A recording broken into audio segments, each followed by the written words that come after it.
Hola, ¿cómo estás?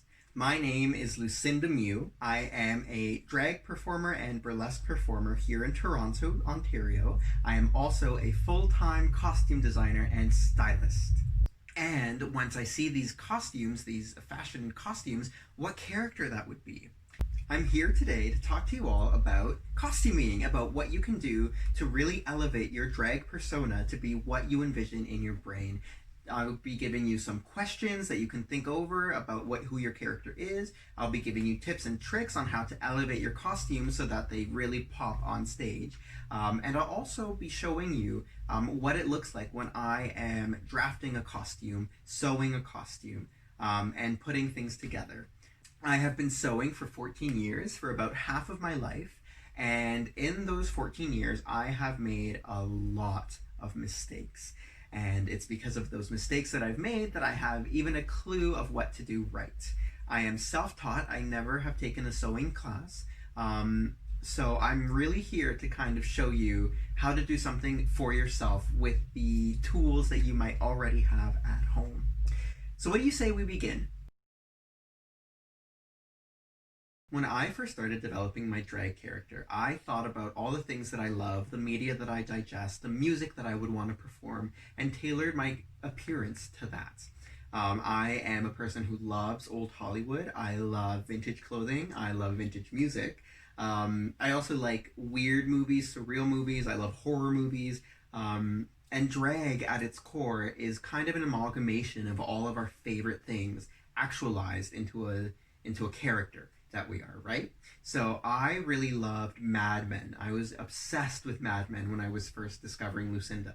And so a lot of my earliest costumes were very vintagey, very fit and flare dresses, period dresses. I had tiny cropped hair. And that really served me at the very beginning of my drag career to kind of get a feel for who it was that I was playing. I went to theater school, and there was a great note that I got by one of my professors. It's called a play because you're playing. At the end of the day, what we're doing, we're entertaining and it's fun. So please experiment and have fun. It's not worth it if you're not having fun and if you don't like the way you feel or the way you look. And that's the power of drag. You really just get to become whatever character you want. So I became a 1960s housewife, and as I started moving forward in my drag career, I experimented with being a scream queen that would appear in horror movies, a Hitchcock blonde. I experimented with being a David Lynch girl, a old Hollywood starlet, a mod girl. I went all over the place, and that's really helped inform what I like to wear and what I like to make for myself. And I think it'll do the same for you. A really easy way of doing that is creating a Pinterest board or a Tumblr and filling it with images that you really love from fashion magazines, movies that you love to watch, or TV shows.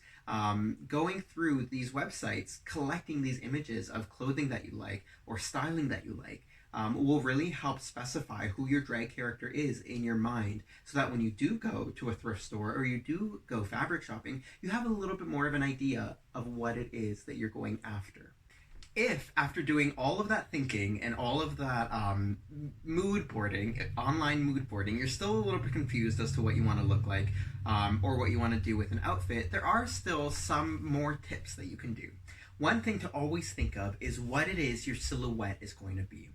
When I say silhouette, I think of the shape that the garment is giving you, the overall shape that you're giving when people first see you.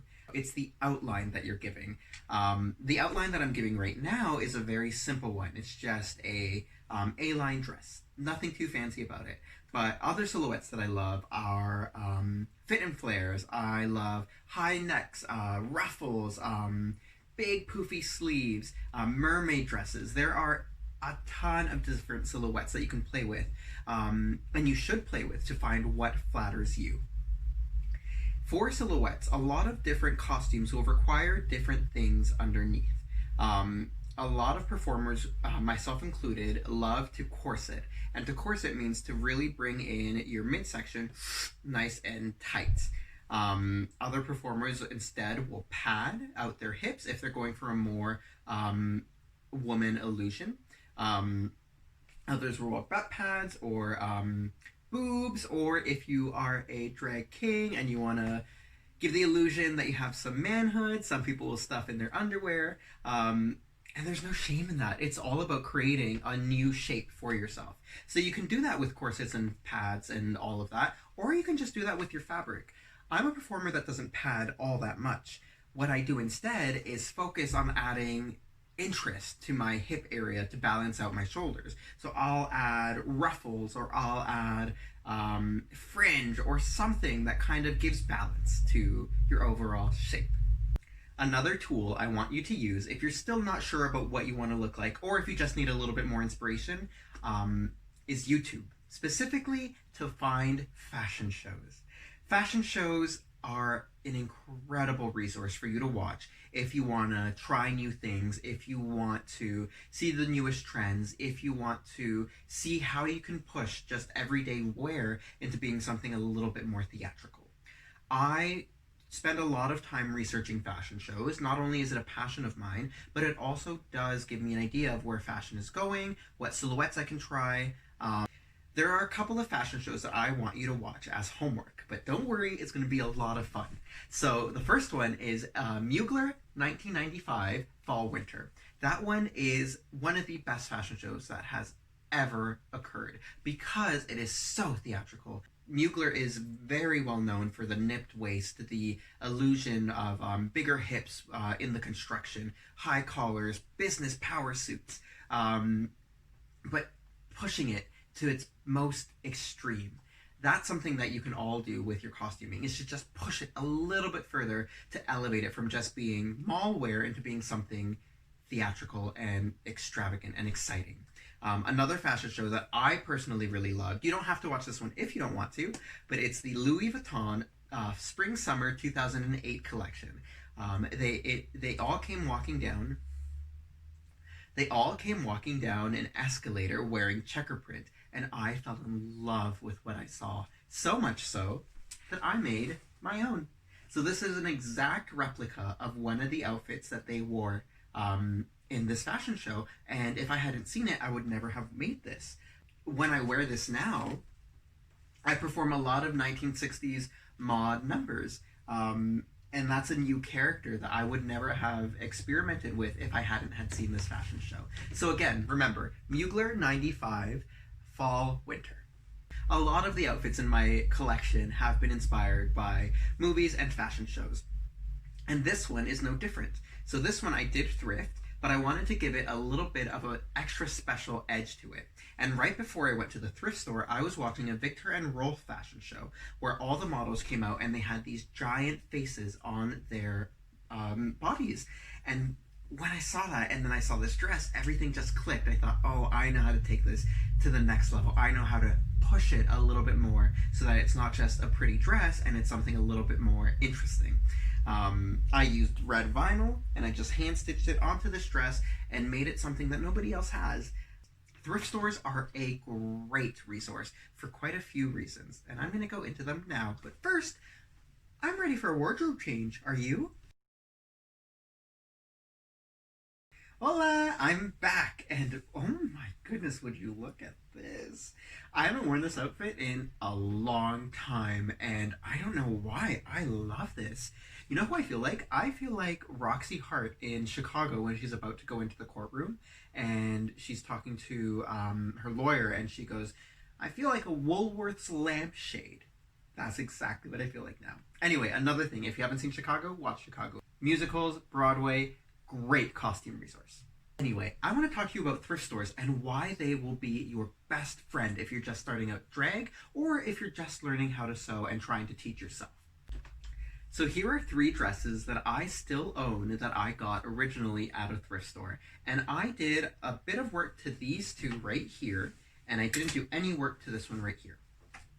Thrift stores are great because you're getting complete outfits for a fraction of the price that you would get at a regular store. You're also probably getting items that are a little bit vintagey, a little bit used, and from a different era, which is great. You're going to find a lot of sequins and a lot of 80s prom dresses. And let's be real, what's more fun to perform than an 80s song, right? So you're going to find a lot of useful things in there, especially if you're also looking for more masculine clothing. If you're a drag king, the suit section there is wild. It is usually at most thrift stores that I've been to, you have a wide selection. Of course, most of them are gray or brown, sometimes black and navy, but there's a lot you can do to embellish them. Let's take this dress, for example. This is a pretty fabulous dress, right? So my mom is from Peru and my dad is from El Salvador. So when I saw this, I thought, oh my gosh, this is perfect for some of my more Spanish numbers that I perform. But originally it just was a little bit boring. It just didn't pop on stage. And I didn't just want to go on stage wearing something flat. So I bought these at a local Michael's, these flowers, sequin flowers, and I added them to the dress so that when you hit the lights and when the stage lights hits it, you get some extra sparkle. There's also a surprise to this dress, which I would have never made something like this on my own, and when I found this, it just blew my mind. Well, bam! There are shorts. There are little bitty shorts underneath this skirt. I added these sequins myself so that when I did that reveal, you would get an extra little bit of pizzazz. But this is a good example of how clothes that you can find at a thrift store can actually inform your own sewing and your own costuming. Now I've made a few costumes that have this sort of idea, this mini Esther Williams style short underneath of a skirt. And before I met this costume, I would never have done that. Wow, I just had a brain fart. The trick with thrift stores is you want to take your time and you want to go through every single article of clothing and pull out anything that catches your attention. Anything. If it's too big, don't worry about it. If it's too small, it's a little bit trickier to make it work for you, but there are still ways. You want to be patient and you want to hunt. You want to make it an adventure. You're looking for the greatest pieces there, and sometimes those pieces are hidden, jammed in between two mediocre pieces. And if you didn't take the time to actually go through, you would never find them. That was the case with this one, actually. This stunning dress. I didn't do anything to this dress. This dress just came like this when I found it. It was wedged in between these two giant jersey dresses that just had no shape, had no appeal. But when I flipped through and I came upon this one, I thought, oh my goodness, how lucky am I? And it's one of my favorites. And it has pockets. Who doesn't love pockets? This one right here, I used for my favorite reason of going to the thrift store. When I first started sewing, I didn't necessarily know where to begin. I didn't know what I had to do in order to make an outfit. And so I would go to thrift stores, I would buy an outfit that I liked the shape of, and then I would take it apart. I have remade this dress several different ways because I understand what pieces go into creating this. So when I took it apart, I saw that there was this side piece, shoulder seam here, zipper down the back. It had the waistband, it had an extra little flap down the front, and then it had the skirt. Had I not bought this dress, I would have never had a clue as to how to begin. And you know what? Maybe I would have found out eventually, but this expedited the process tremendously. It helped me understand what two-dimensional pieces I have to work with in order to create a three-dimensional outfit. So let me open it up and show you what I'm talking about. So seams are all the places where fabric connects to itself. So this right here is a seam. This right here at the waist is also a seam. The most simple dress that you're going to find is usually going to have 3 seams if it's just an easy A-line dress. You're going to have a seam here, and a seam down the back. This dress had a few more because it is a fit and flare. It had the top piece, so the 2 here, 1 in the back, but then it also had the center seam so that we could add the skirt and give it a little bit more volume. Can you see that? This was so instrumental to my process when I first started sewing because I was able to take these pieces, cut them out, and then trace them onto paper. That way, I always had a record of what the pieces were so that whenever I went out to get new fabric, I could just cut out these pieces and know that I would have a shape that generally worked for me. So that's a great thing about thrift stores. Really go and take your time and look for pieces that you like. If you can, if you feel comfortable, cut them up, and then you have the pattern pieces that you can then use to make your own. And if you don't want to cut them up, if you have no interest in sewing, that's okay too, because there's so much that you can do to really elevate your costumes that you get at the thrift store or that you make yourself. Now, when I first started sewing, I was really keen on trying to learn everything on my own, but that is absolutely not the only way that you can go about sewing. Nowadays, there are resources all over the internet that you can use to really get a grasp on what it is you need to do. Pinterest is a great resource. There are so many tips and tricks and pattern outlines that you can search up and see exactly what you need to do. I have used it so much in recent memory to just look up different techniques, to look up how to use, for example, horsehair, which is a material you put in the hem of things to give it some bounce and some stiffness. YouTube has a ton of sewing videos. Instagram has a ton of sewing videos. All you have to do is search up the sewing hashtag or search up how to make a skirt, how to make a dress on Pinterest or on YouTube, and you'll get a lot of results. Another easier way than just cutting apart one of these and trying to make your own pattern, you can buy store-bought patterns too at a variety of different stores. If you have a local Fabricland or a local fabric store, they usually will carry patterns there as well. And so what patterns are, they'll come in a little envelope of paper, I guess, envelope packaging about this big, and inside is a bunch of folded up thin paper that when you open up, it's going to have a whole bunch of pieces drawn onto it. You cut out those pieces, you assemble it onto your fabric, and you cut that fabric out according to those pieces. It's really, really easy to use. I have used a few patterns in my day. Usually I draft my own, but the great thing about using patterns is that they actually give you instructions as to how you have to sew it, what order you have to sew it in, what materials you need, how much yardage you need for the materials. So that is fantastic. I'm going to change again because this is a clothes video after all, and I feel like only giving you 2 outfits isn't getting your viewership on. So give me a moment and I'll come back, and when I do, we'll talk a little bit about how to spice up your own pre-made or thrifted outfits. Oh my goodness. Oy, oy, oy. What? Now I want to talk to you about rhinestoning. I want to talk to you about the effects that it can have, about the different kinds of stones that you can buy, the different kinds of adhesive you can buy, and why it's one of my favorite parts of costuming. So, as you can see here on the bow of this outfit, there's no stones on these diamonds, right? But when you look at the actual fabric itself, you have little stones at every single point. I did that. And I did that because I wanted to give the costume a little bit more oomph on stage. It's the easiest way of taking an outfit from looking pedestrian or just regular and making it look like a stage costume. Rhinestones you're going to see all over the place. Particularly you're going to see them in Vegas showgirl costumes, or here in Toronto if you're aware of Cruisin' Tangos or Woodies, where the big juggernauts of drag perform. That's where you're going to find your rhinestones. Girls love rhinestones. Drag performers are like magpies. We're attracted to the things that sparkle. And so that's what rhinestones can do for you. They can really elevate your costume to be that much more special. So on this outfit, I just did it very simply. I did it on every single little dot, every single little point. And it took time, but it's very meditative. You're either going to love rhinestoning or you're going to think it's the most tedious job in the world. But either way, it's worth it. So like I said, this one just catches the light at every different point and makes it that little bit more special. But you can use it in different ways. For example, you can use it to create designs in your costume. This is a corset that I'm still working on. It's not done, it's not hemmed, still has some work to do.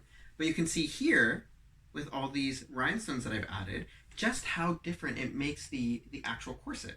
If I open it up, I can show you exactly what the inside looks like to give you an idea of what it looks like without. So do you see the difference? There it is without any stones versus with stones. And of course it comes down to preference.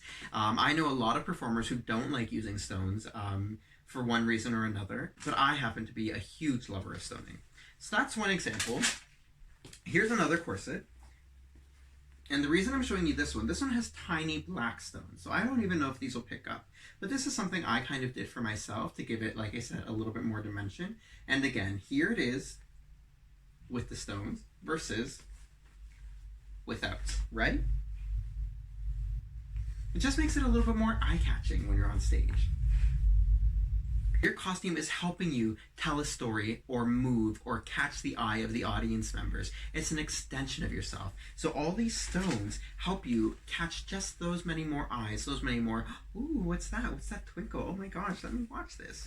You could be standing still and there's a strobe, and those sparkles, those stones, are going to reflect the light off of them, giving you an extra little element to your performance that you wouldn't have had otherwise. Here's another costume I'm working on, and it's still not done, but this one I went ham with the rhinestones, as you can see. So I have purple stones in the middle, yellow stones right here, and then red stones just on the very front.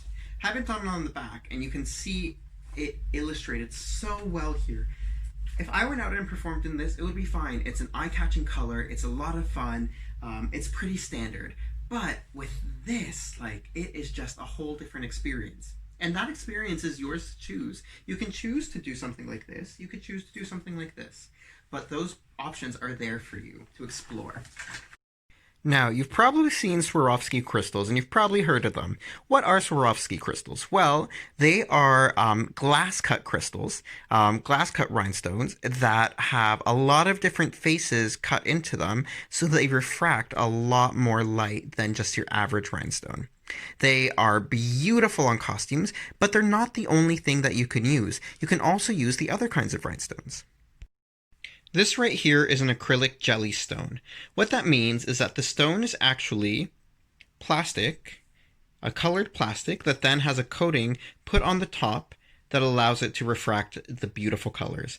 This coating in particular that gives you that multicolor oil slick kind of look is the Aurora Borealis coating, or AB. So whenever you see stones that are AB crystal, AB red, AB whatever, that's the coating, Aurora Borealis. With these stones, you don't get any of the fabric underneath because they are solid, and you want to use glue such as this, something like gem tack, that will adhere it to your fabric but won't destroy the backing.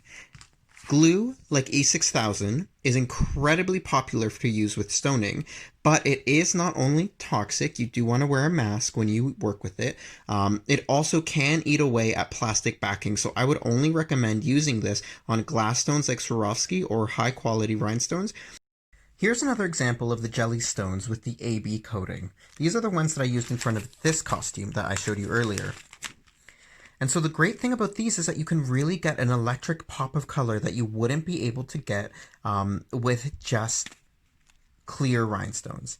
All this rhinestone knowledge is stuff that I've picked up from working on it, but it's also stuff I picked up from listening to Carlotta Carlisle, a drag queen here in Toronto who is known for her larger-than-life glamour. If you have a second, I would definitely recommend you listen to a podcast done by fellow Toronto performer named Erin Brockovich. She has a podcast available everywhere you can find podcasts called Erin Grievances, where she sits down with a guest of the Toronto community and talks about a whole bunch of different things. And in her episode with Carlotta went down into the nitty-gritty of rhinestones. So if you're looking for a little bit extra information on rhinestones, feathers, and all of that, definitely check it out.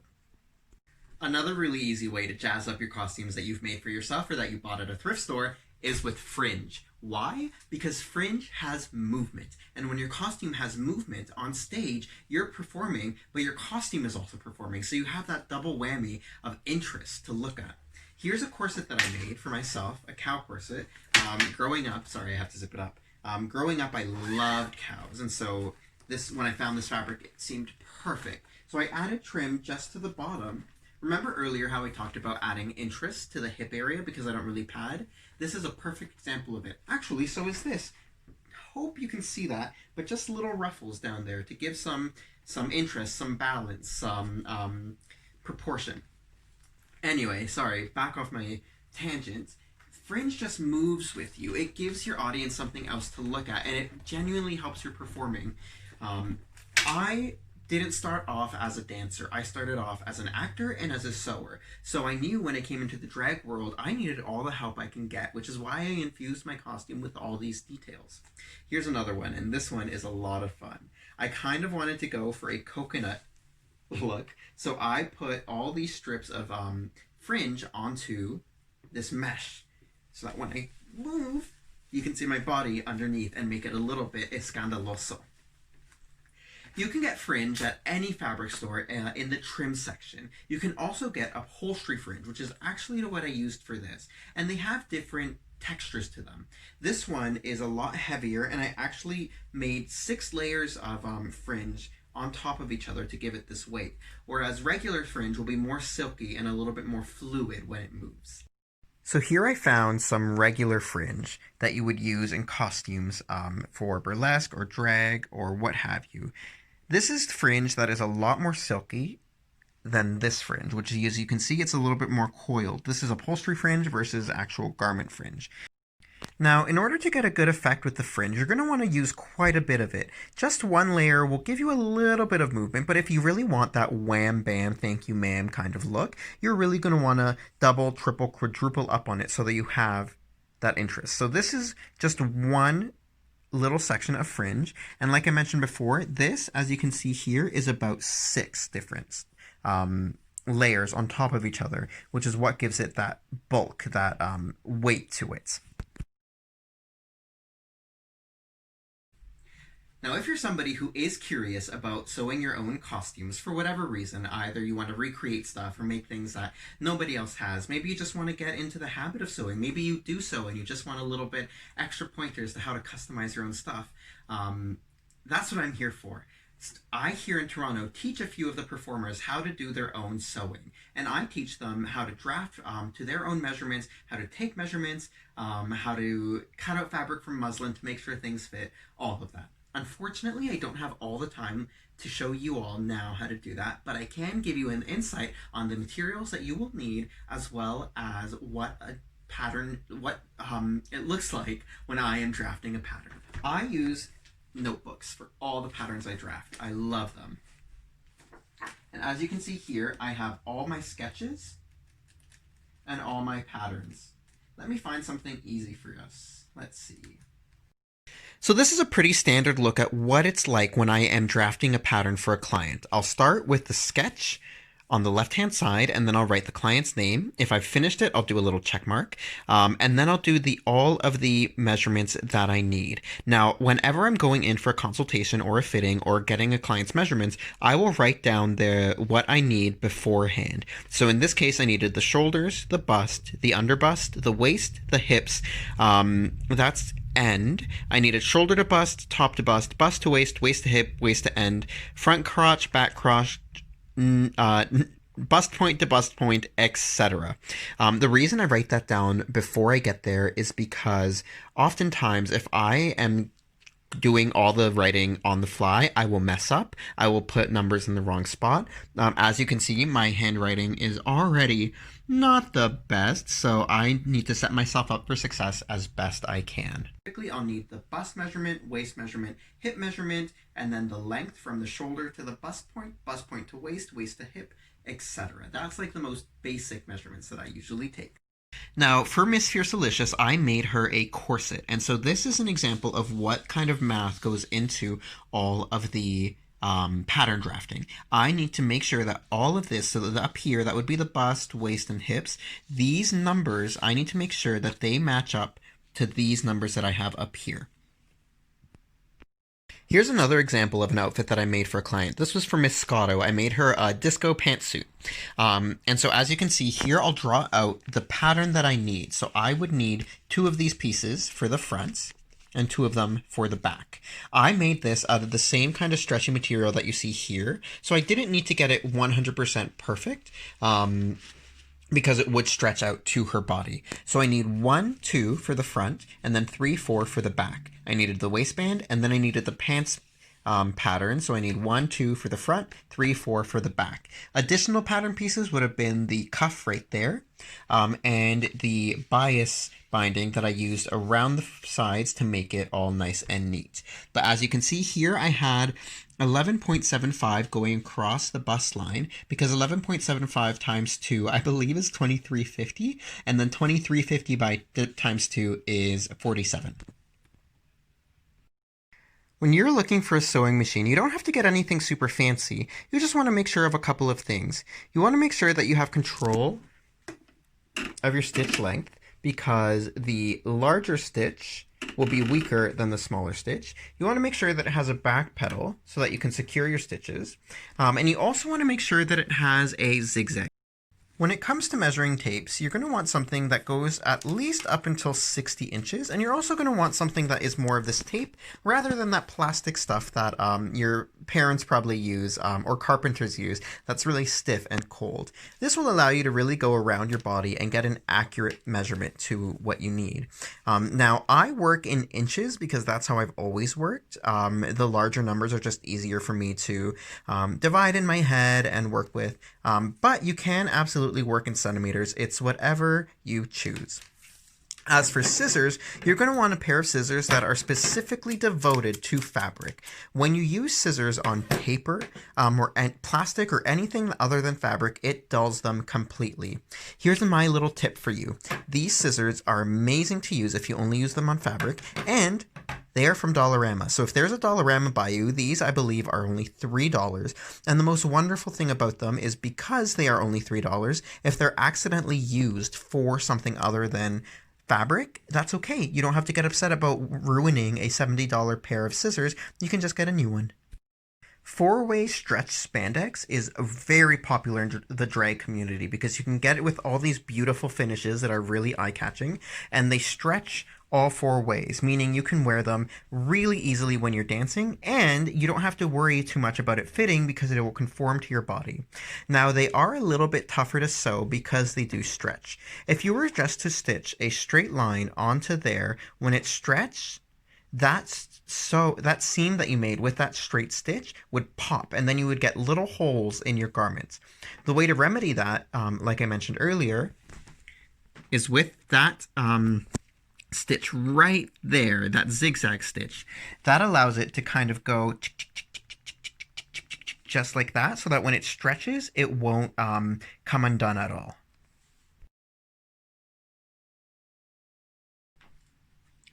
This is what it looks like whenever I'm going to draft a pattern. All right, so I'm going to take you start to finish to give you a little bit of an idea of what you might look into when you start drafting your own patterns. So first, I'll draw out the actual outfit that I'm making. So let's say for now, we're making one of the most popular outfits for drag queens, a bodysuit. So let's just say it's a simple bodysuit with sleeves like that. There's the arms, blah, blah, blah. Fashion illustration is actually something that I wish I was better at. I love good fashion illustration, and I didn't go to school for this. I never took art classes, so I am left making these very strange figures, okay? So that's what we're making. This is what we're making right there. So what I'll do is I'll put in the name. So let's say this is for me, Lucinda. Then I'm going to put in the measurements I have. So I have shoulder, bust, waist, hip. So let's say my measurements are, I have 16-inch shoulders, around the bust it's 36, my waist is 26, and my hips are 36. If I'm making this out of this material, like the material I showed you for Miss Scotto, or any other 4-way stretch material, you can avoid giving seam allowance. But if you're working with material that doesn't stretch, you're going to want seam allowance. What is seam allowance? Well, if I cut out fabric and I put it together, and let's say that from here to here is a perfect 2 inches and I need to fit 4 inches. If I sew down here, I'm cutting that part away. And so what I'm going to have left behind is going to be closer to 3.5 inches instead of 4. So we're going to add an extra 0.25 inches to every seam that we draft, so that when we sew it down to that point, we're actually going to be left with the measurement that we want. Like I said, not as important with stretch material, but it is a good habit to get into. So for this, we can look here. It's kind of like a t-shirt with underwear or hiked up shorts. So a pattern like that would look like this. There's the neckline, there's the armhole. I'm going to do a straight line down the middle. Because because this piece is the same on both sides, I only need to draft half of it, half of this, and then I can flip it over onto the fabric itself. If that doesn't make sense right now, don't worry, it'll make sense very shortly. So this is generally the shape that we're going for, something like that. So what I mentioned earlier, we're going to need two of these, right? We're going to need the front piece and the back piece, but we're also going to need a zipper. So the front piece is going to look like this, without any sort of seam line in the middle, and the back piece is going to look just like that, except it will have a seam line in the middle. What I do next is I divide my measurements that I have on the side in half. So half of 36 is 18, half of 26 is 13, and again 18. The reason I do that is because this measurement we'll want to get fully for the front, and then it's the same measurement for the back too, but I don't have to do the whole 36 just for the front, otherwise I would have something that is way too big. So 18 inches, I want that to be here to there, right? I can half that one more time to 9 inches. So that's 9 inches. When it's unfolded, it'll be 18 inches. Remember that seam allowance that I was talking about? That's where we're going to want to put it. So we're going to want to do a plus 0.25 seam allowance. So this would be 9.25. Then we'll do the same here. Half of 13 is 6.5. So 6 point with the plus 2.5, 7.5, and then again 9.25. I know this is a really fast and dirty look at pattern drafting, but this is kind of my method. I will draft it out like it's on a graph, and then I'll take this and I will do it onto a larger piece of paper. I hope this was helpful in any way whatsoever towards your costuming journey.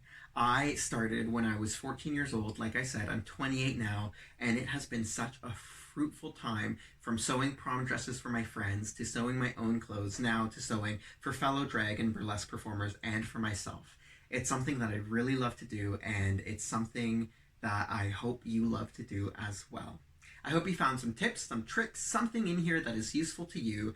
Please go and watch some of your favorite movies, watch some runways, watch some Broadway clips to get an idea of what kind of costumes you can do for yourself. Check online for your favorite retails in terms of rhinestones. Go check out your local fabric places, your local Michaels, and get creative. If you'd like to follow me on social media and see more of what I do, you can follow me on Instagram at Lucinda Miu, LucindaMiu.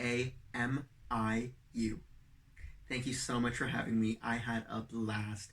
Please enjoy your virtual pride. Stay home, stay safe, wear a mask if you're going outside, and take care of yourself, all right? Les quiero mucho. Hasta luego.